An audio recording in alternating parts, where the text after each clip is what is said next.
One of the reasons XPS is so useful is that we can correlate information from spectra with chemistry of a sample. In this instance, we've got a spectrum that is from tartaric acid. Carbon appears in tartaric acid in two different chemical states, and the chemistry of each one of these carbon atoms are such that the binding energy for each one of the peaks are offset, so we can see two peaks that correspond to the chemistry in the tartaric acid. We also know that they're in the same proportion, 1 to 1, so that is another indication that we've got tartaric acid. Unfortunately, we have two additional peaks here which we don't really understand. These do not belong to the chemistry that we understand for tartaric acid, therefore we have to come up with some reason why peaks of this form should be included in a peak model that represents tartaric acid. One might assume that these are some form of contamination. However, every time tartaric acid is measured, it always seems to appear with a shoulder to lower binding energy. Therefore, one might conclude that this is a feature of tartaric acid, that this type of contamination is always present. When we measure the same sample in the same position multiple times, rather than seeing a stable spectrum, what happens is we see an evolution of spectra. And the two components in the tartaric acid peak model that are of unknown origin, well, these seem to emerge with ever increased intensity as a function of the measurement time. So the more we measure the sample, the bigger these peaks become. And this would suggest that in fact what we're doing is degrading the sample. So as we measure the sample, we degrade the sample, and so even in this initial state when we measure tartaric acid, the sample has already been degraded by some means that is consistent with what occurs when we measure by XPS. The fact that the initial spectrum isn't necessarily showing the chemistry of tartaric acid is an important point. It may be the case that the first spectrum is representative of the chemistry, but we should not assume that that is the case. In fact, performing some type of degradation study is a good practice. And here is an example of one degradation study that has been performed, and this is for a polymer which certainly looks like it's representing the chemistry of the sample in the XPS data. So we have two peaks, each peak offset in binding energy, about the same intensity, and it corresponds to carbon bonded to fluorine and carbon bonded to hydrogen. So we might believe that this is a perfectly good measurement. We only need to measure this sample once and there's no cause for concern. However, if we perform a degradation study, which has been done, you can see here that the carbon 1s evolves quite significantly over time. So with each measurement, the chemistry of the sample is changing. So that ought to lead us to the conclusion that we need to be a little bit careful about the way we interpret the first spectrum, even though it may look so good. The next question is, how do you understand these changes? And that is going to be the subject of this video.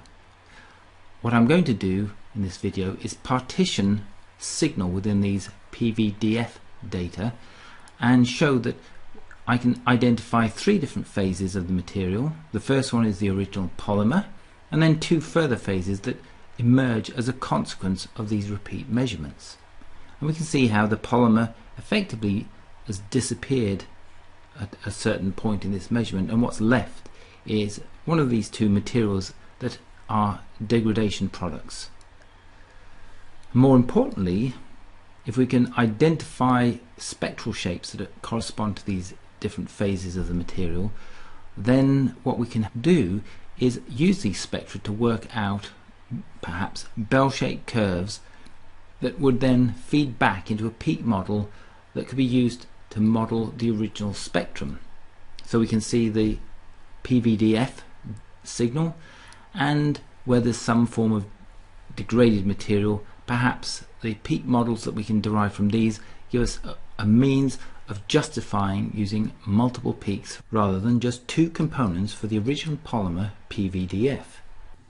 The analysis that follows is based on a dataset measured from PVdF, and this dataset is part of a larger number of datasets that were published in surface and interface analysis looking at the degradation of polymers as a consequence of measurements by XPS.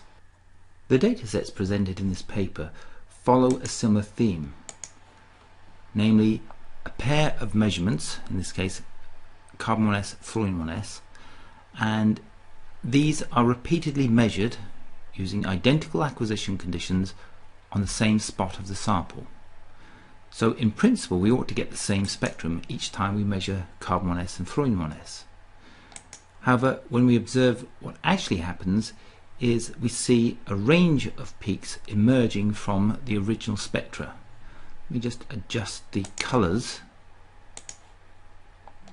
and if I choose colours that follow a colour scale, we can see how the evolution is occurring. So it goes from blue, as indicated here, all the way down the list of VAMAS blocks through to a light blue via variations in red and green.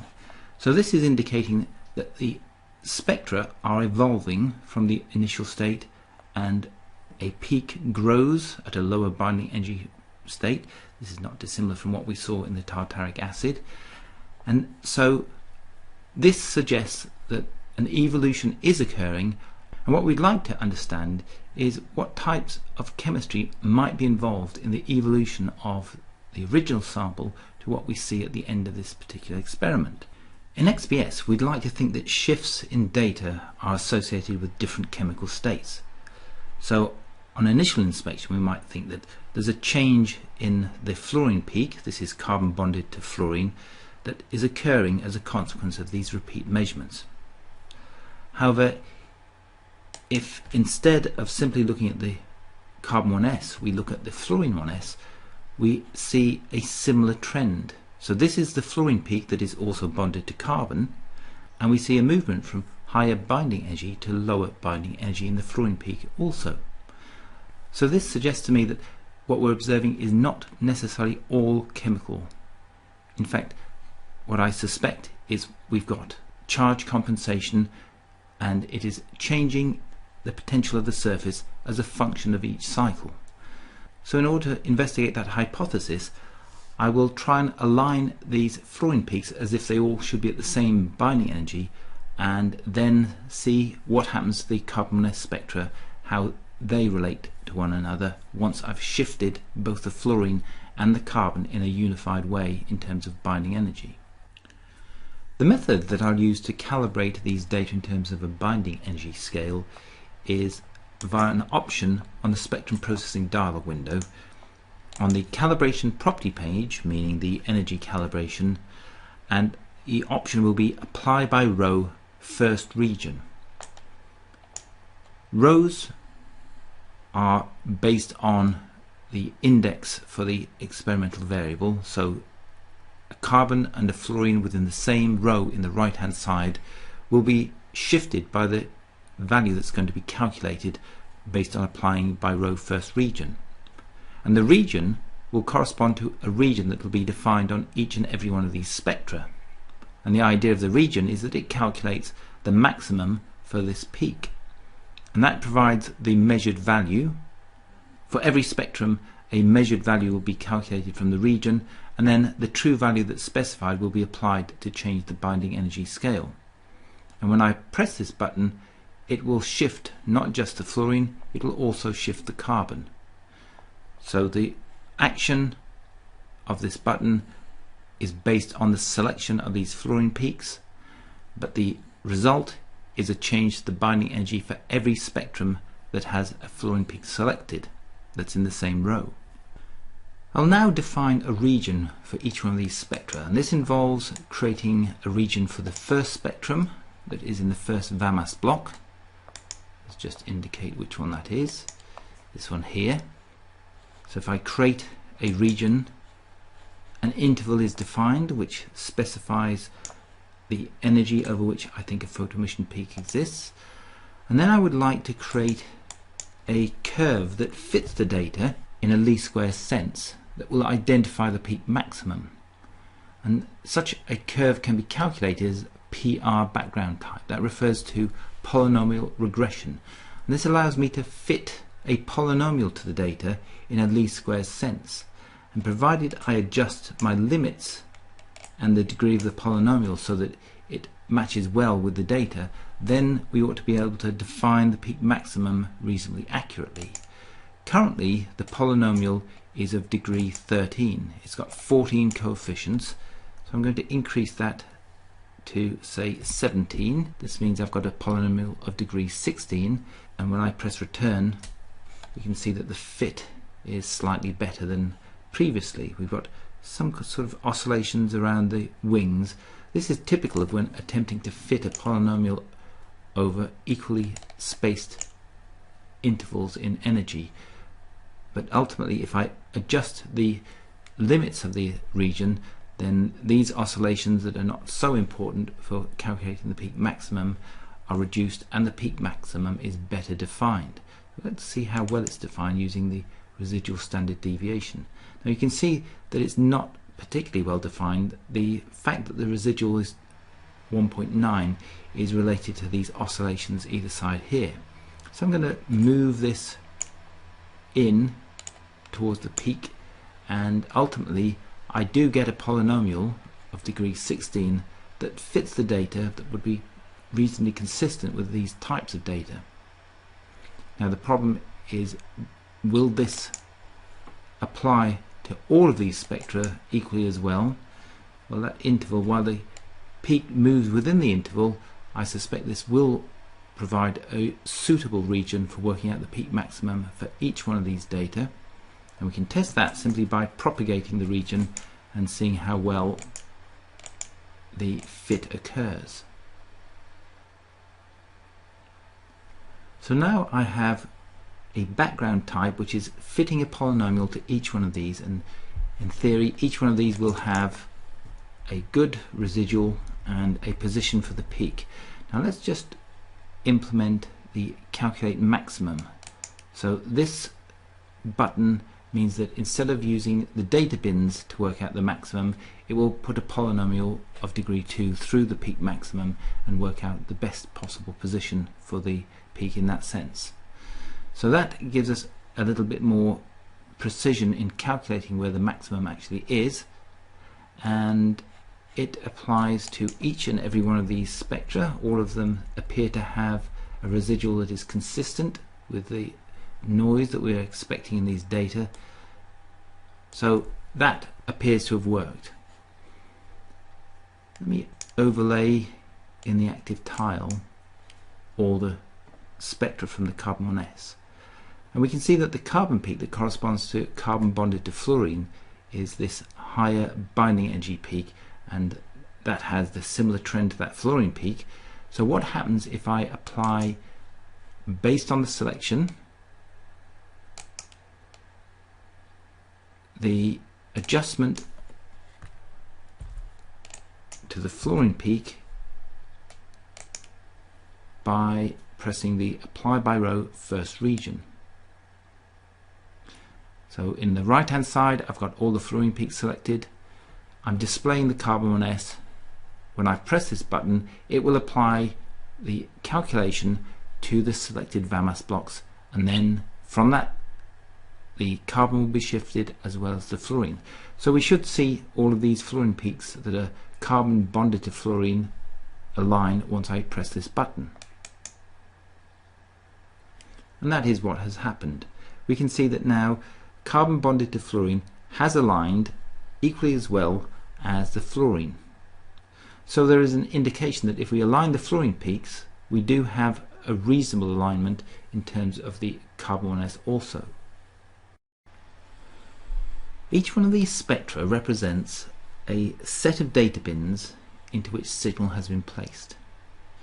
In order to align the peak for this carbon 1s that is bonded to fluorine, I've had to shift the meaning of these data bins, and this shift is visible here in the way there's an offset between the start and the end of the spectra.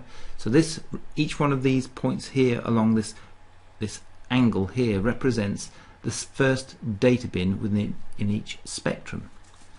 But if I want to do some type of analysis that is based on linear algebra, such as principal component analysis, This will allow me to work out how many different shapes are in these data, provided I have spectra that all align in terms of data bins with energy.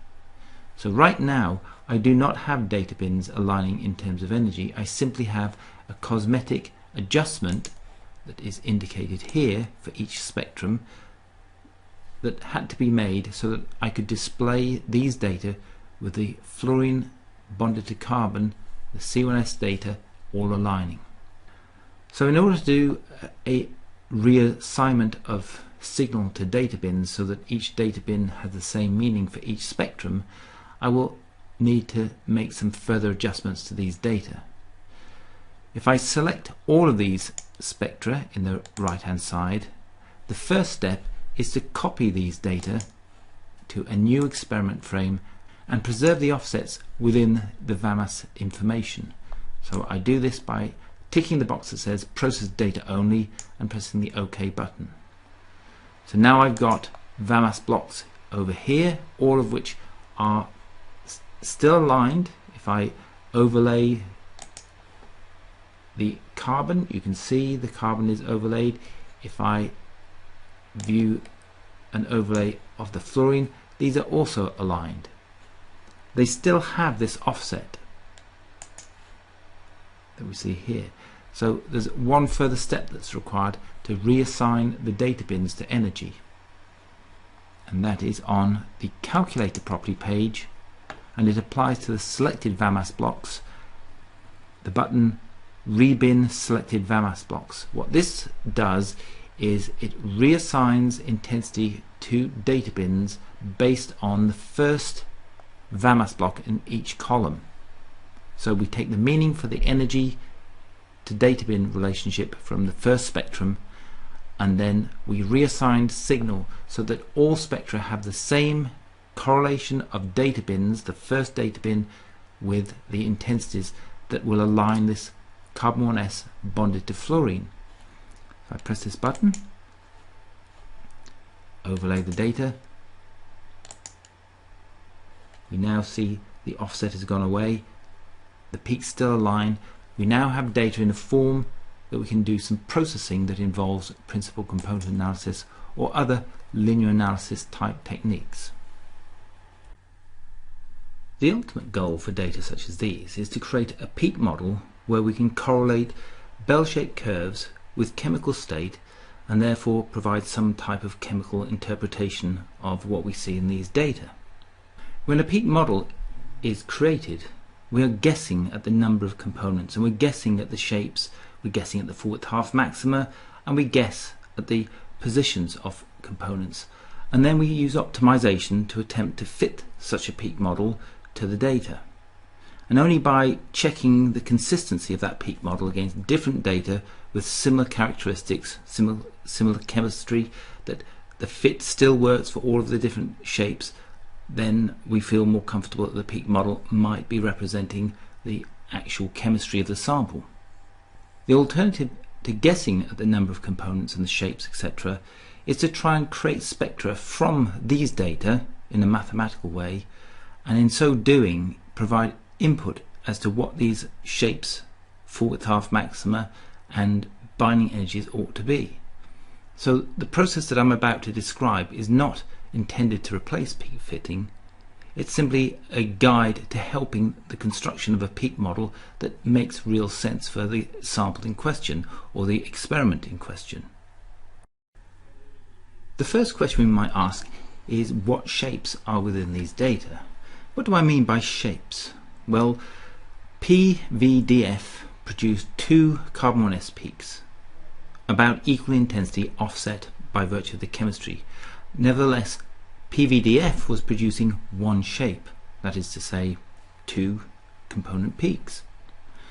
Now, within these data, we expect to find shapes that differ from PVdF, but these shapes are not so well defined in terms of chemistry, but nevertheless there ought to be shapes that match some kind of phase of the material as it evolves from the initial state to the final state.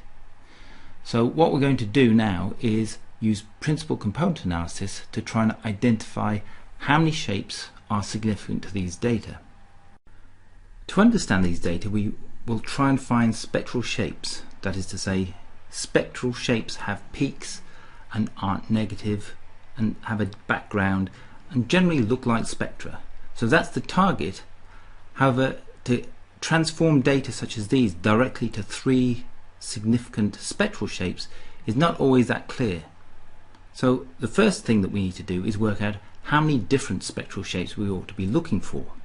And to do that, we can use the PCA property page on the spectrum processing dialog window. And this will apply to the spectra that are overlaid in the active tile. And we can calculate abstract shapes using the Generate Factors button and specifying the number of abstract factors that we wish to calculate. So why do we enter 12? Well, this is an arbitrary number. This is a number that I'm choosing because I believe there are less significant shapes in these data than 12. So when I do the calculation, I'm expecting to see the 12th abstract factor looking very much like noise. So the idea is that we don't have to calculate all the abstract factors, because if we did, there are over 200 spectra here. It would take some time to calculate all the abstract factors, when it's my understanding from these data that we ought to see after 12 just noise. So there's no point calculating noise, we just want signal. And the idea of calculating signal is that it gives us the shapes that are mathematical but are distinct from noise. And this gives us the clue as to how many spectral shapes that we need to reproduce these data in a linear least square sense. So, having decided that we're going to do the PCA, overlaid the spectra in the active tile, specified the number of factors that we want to calculate, and press the button that says Generate Factors. The outcome is that the processed data in all of the carbon-1s VAMAS blocks is defined to be the abstract shapes that are calculated by PCA. And if we display the abstract factors one per tile, we can inspect these abstract factors. Now the first one, it does not look like PVdF, but it does look like a spectrum. It's got a background, it's got peaks that look bell-shaped. So this suggests that the first abstract factor is not part of the original polymer, but it suggests that the average spectrum out of the list looks something like this. It's not exactly the average, but it's close to the average, and the difference between the average and the PCA first abstract factor is subtle, but nevertheless it is different. And if we look at the second one, now we see a shape which is clearly abstract. It's got negative going peaks and a positive going peak. This is not what we'd expect from spectroscopic data, but what it does tell us is that there are at least two shapes in these data, because the first one looked significant, the second one looks significant in terms of shape, and the third one looks like a significant shape. When we go to the fourth one, well, there are shapes here, but they're not nearly as significant as the other three. And we go to the fourth and the fifth, we start to see the noise that I'm talking about. So this is, all of these higher order abstract factors have strong characteristics of noise, so it would have been a waste of time to just carry on calculating all the abstract factors for this entire data set. And based on what I've seen so far, I'm going to test the idea that three significant shapes are within this set of carbon-1s data. So to test whether three shapes are sufficient to model these data, I'm going to do an operation that is based on the three abstract factors that I think are most significant, and use the option that says predict using factors. So the first thing I will do is return the abstract factors back to the raw state. So when I say reset processing, it'll undo the processing operations that have been stored in these VAMAS blocks, and we'll just see the original spectra. Now I've decided that three are worth testing, and the way I will test it is to display the residual, and instead of generate factors, I'm going to say predict using factors. So three abstract factors. There are three shapes that I'm going to fit to these data in a least squares sense. And when I do this least squares fit and I look at the shape of the residual and the size of the residual standard deviation, this is showing me the difference between the spectra, as in the raw spectra, and the spectrum that is created by summing in the correct proportions the three abstract factors using a least squares criteria to fit these data. So this looks like a reasonable fit in the sense that we would probably accept a residual such as this if we're doing any type of nonlinear optimization using a peak model, and a fit to the data with a residual standard deviation of 1.59. So this doesn't look too bad. If we look at the second spectrum, well, that's getting better. As I go through the list, you can see that the residual and the residual standard deviation are all indicating that the data, when reproduced using three abstract factors, for the most part are entirely consistent with data that is pulse counted. The only exceptions perhaps are these early ones. So perhaps there's some kind of movement going on, some lack of stability in the measurement at the early stages, which ultimately irons out, and so when we see additional shapes over and above 4, it's probably because we have some non-chemically motivated adjustments to the spectra. So let's see now, how far does that go? If we go all the way to the bottom of this list, are there any other exceptions?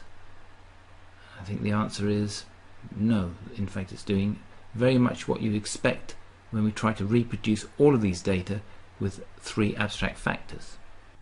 The analysis by PCA, which showed that there are three abstract factors that are required to reproduce all the data in this data set, demonstrates that the spectra effectively sit in a three-dimensional space. It also demonstrates that we need to look for three spectral shapes to represent these data in this three-dimensional space. They don't have to be orthogonal, which is the case for these abstract factors, which is why they are abstract and not spectroscopic. And it also provides us with a data set that has been combed for noise. So all of the spectra that are calculated using three abstract factors are effectively noise-free data, or as close as you can get in a data set such as this.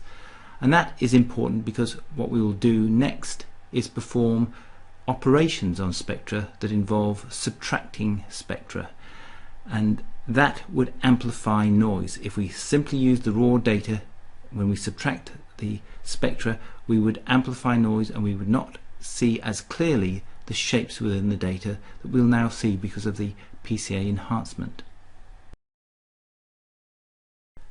The next step in the analysis is to make use of these data that have been reproduced using three abstract factors.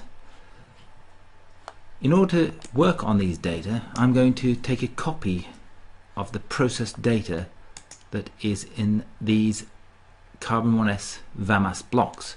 There's an option on the PCA property page, Save Processed Copy. And this has an advantage over the normal copy in that it automatically ticks the box that says Processed Data Only, and that's required. And it will also modify the label that is currently carbon 1s so that the entire set of processed data will move over a column in the VAMAS file. So when I press OK, this new column exists, which contains the signal enhanced spectra, and from these we can calculate new spectral shapes that will be performed via the calculator property page, and predominantly using the different spectra option on the calculator property page.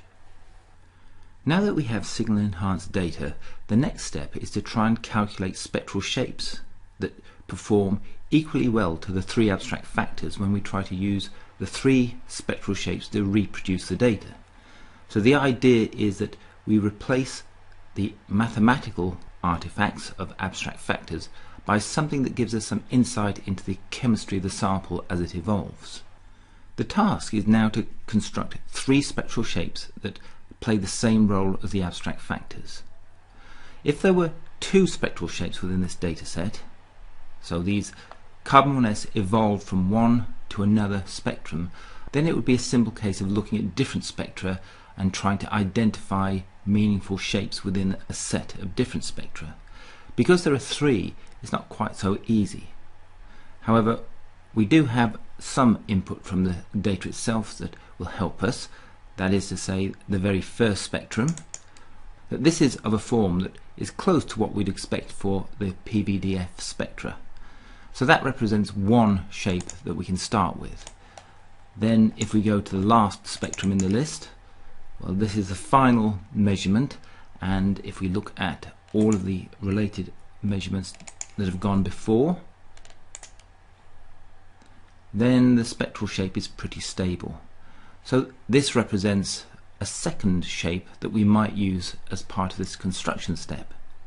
So the challenge is then to work out a shape that is a third shape that will allow us to take the two shapes we have here, maybe modify them a little bit, and then combine the two shapes that we have with this third shape that permits the reconstruction which is equivalent to what we had for the abstract factors. So for these data, it's relatively simple to work out what the initial spectrum looks like and what the final spectrum looks like. The challenge is to work out what changes occurred that produced the evolution from the initial spectrum to the final spectrum. Now in this experiment, the evolution occurs very close to the start of the measurement. So if we select a set of spectra and look at these spectra, we can see the evolution is occurring over a relatively short span here. And if we select these spectra, that is to say the first and the last out of the set of spectra, and overlay these two spectra, then they represent a target that can be used to understand the changes via the calculator property page and the different spectrum option.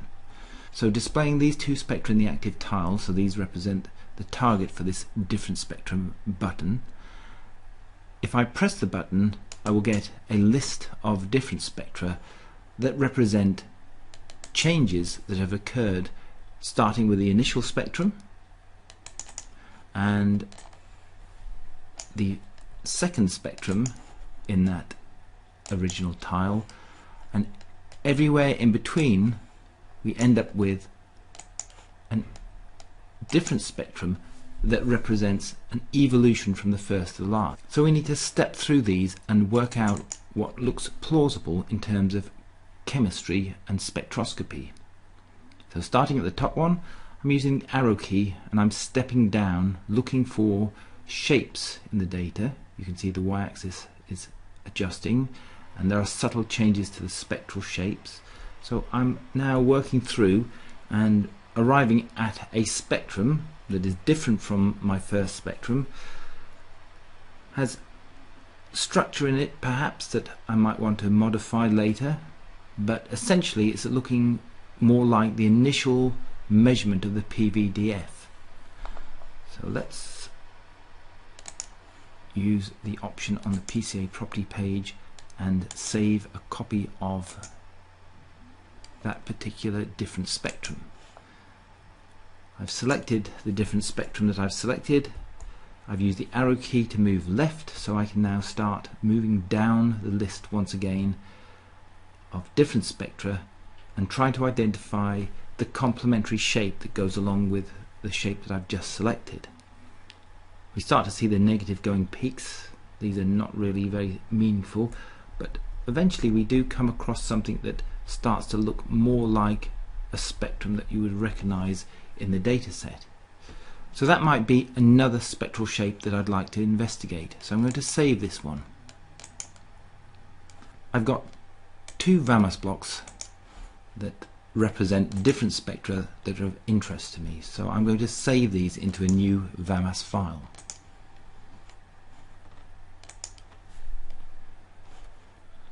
So we now have two spectra that represent changes in the dataset, at least in the initial phases of the dataset. So let's bring through into this file a spectrum from the end of the measurement. I'm using the PCA enhanced data and moving that one through to the new VAMAS file I've created with these two spectra within. So there are now 3 spectra, all of which I'm hoping will span the same vector space as the original data set. So we've got 3 spectral shapes that we can calculate from these 3 spectra, and that should be sufficient to solve the problem in terms of reproduction at least. So let's have a look at these. If I overlay these 2 spectra, they are very similar, especially when I normalize. There is an offset between the two. This is good. This suggests these are not linearly dependent, so this is ideal for working out the next shape of interest. We'll therefore use the calculator property page to form different spectra between these two. And a list of different spectra are created, which show the evolution from one to the other. Very complicated, many shapes that would not match spectroscopic data, but if we start scanning through this list, we ought to find shapes that do look like spectroscopic data. Now that ceased to look like spectroscopic data, so I won't choose that one. I can choose this one perhaps, and bringing up the spectrum processing dialog window using the Save Process Copy button, I create a VAMAS block that matches the data that I've just selected. So moving using the arrow key left, and then carrying on down, looking at variations in signal in these different spectra that might represent a change of chemistry that wasn't obvious in the first and the last of the original data set. That looks interesting, so I'm going to take a copy of this one.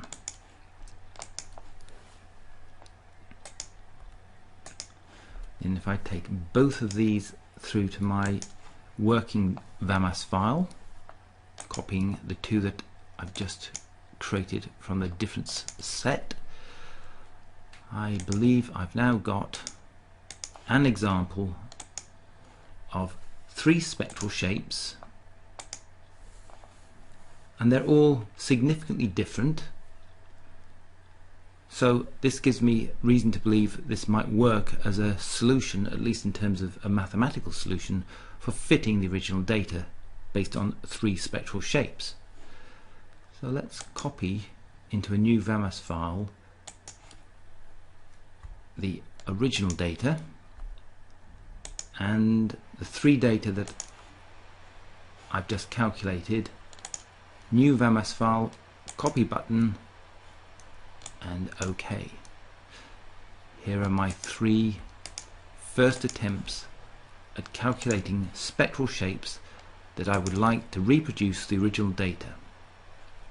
Bring up the spectrum processing dialog window, PCA property page. The 3 spectra in the active tile will be the basis set, which will be used in a linear least squares analysis of the selected VAMAS blocks.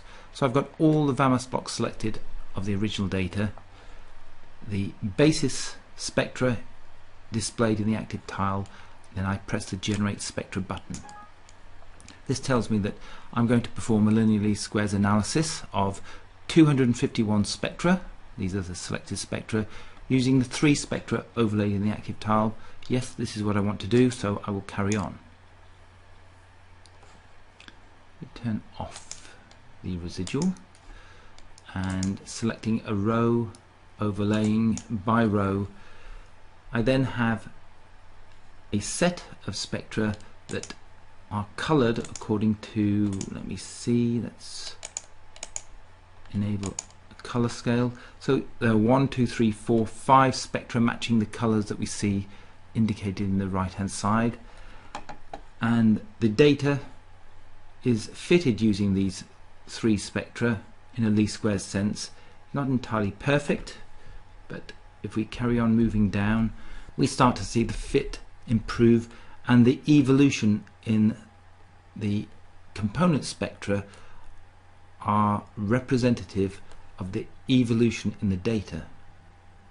So these may not be precisely the chemical states of the sample in terms of spectroscopy, but they're starting to give us a clue, the type of bell-shaped curves, the binding energies, the widths, so forth, that might be contributing to the evolution of spectra that we see here.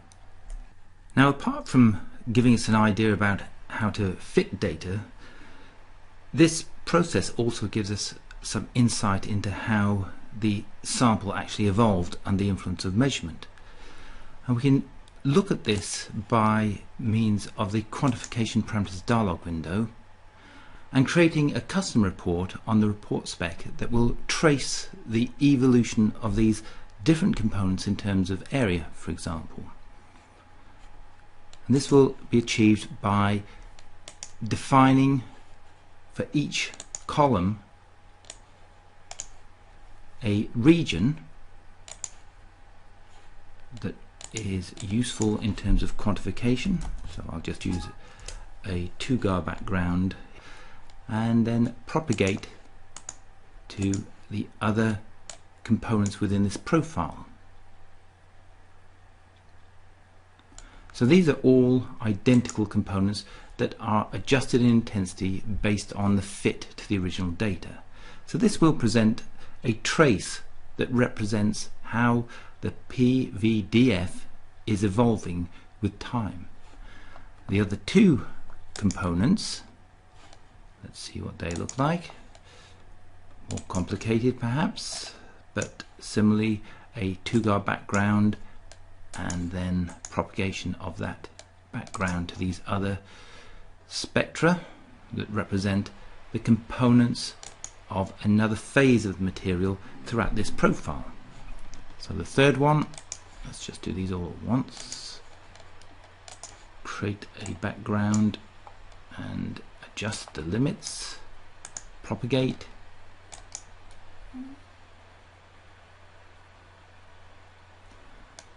and then we'll select all the VAMAS blocks. Only the ones with regions will contribute to this profile, so I don't need to have these first two selected, but it won't hurt to have them selected. Go to the custom report section, press the button regions in the custom report section. This transfers region information through to the names formula table. Then to create a profile, I press the area report. And this gives a tabulation of the results of a quantification that is tracing the evolution of those three components over the extent of this experiment. On the file menu, there are options for creating a profile in a VAMAS format from the table we see here. So making use of the custom report means that we can take information from the profile that was generated by a linear least squares calculation using three spectral shapes applied to the original data set, produces these traces that show how the material has evolved as a consequence of measuring the polymer using XPS. The blue trace is the PVdF trace, so this shows how PVdF evolves as a consequence of the measurement cycle. We also have these two other phases that we've calculated, not as well defined as stating it's PVdF, but nevertheless these represent degradation products. Together these give us a way of characterizing the degradation of PVdF polymer when measured by XPS. It should be noted that these traces that I've just calculated in the course of analyzing the data as part of this video, they don't match precisely, in fact they don't match very well at all, the degradation products that I created previously for the same set of data. And this is an illustration that what I've done is not an analysis that gives the absolute answer to the problem. What it does is it tries to improve our understanding of the data set as a whole.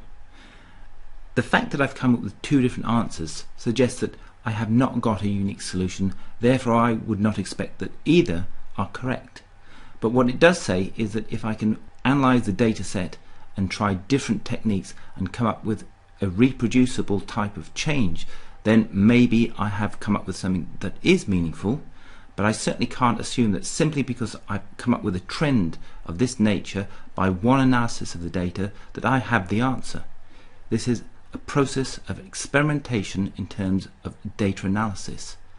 So the idea is to improve our understanding of the sample through experiments that are performed on data. So the original experiment showed us how the polymer degraded. We might want to do that same measurement a number of times to make sure that it's reproducible, and similarly we need to do experiments in the data set when we are performing an analysis of this nature which are aimed at producing something that is reproducible. The same principle for experimentation in terms of XPS also applies to experimentation in terms of data sets such as these.